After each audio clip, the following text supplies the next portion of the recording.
వందావని బోందా ఇంకో మీరు పిచ్చోళ్ళు వందనట. ఆయన సొంత కాన్స్టిట్యున్సీలనే ఇప్పుడు జెడ్పీటీసీలు గెలుతాడో లేదు పెట్టమని రాదు, ఎలక్షన్లు తెలుస్తుంది. నేను ఏమంటున్నా అంటే మాటలు కోటలు దాటుతాయి. రేవంత్ రెడ్డి ఇంకా కూడా పడిపోతారా? నాకు అర్థం కాదు. మీరు కూడా మాటలకు ఈయన గీ మాటలు చెప్పి ఆ కుర్చీలో కూర్చున్నాడు. ఏదో అది చెప్పి ఇది చెప్పి 420 అడ్డమైన హామీలు ఇచ్చి ఢిల్లీకి వెళ్ళి టూరిస్టులను తీసుకొచ్చి ఈ డిక్లరేషన్ ఆ డిక్లరేషన్. నేను ఒక్కటి అడుగుతున్నా, 100 సీట్లు గెలవాలి. ఎట్లా గెలవాలి? ప్రజలు ఓట్లు వేయాలి. ఎవరు ఓట్లు వేయాలి? దళిత బంధు రేవంత్ రెడ్డి గారి ద్వారా అందుకున్న దళితులు ఓట్లు వేయాలనా?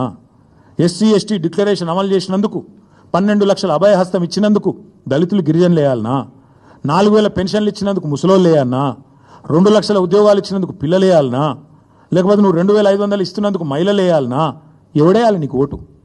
లేకపోతే నువ్వు ఎగ్గొట్టినందుకు రైతు బంధు రైతులు వేయాలనా? ఎవడేయాలి? ఎందుకు వేయాలి? ఏ వర్గం సంతోషంగా ఉంది?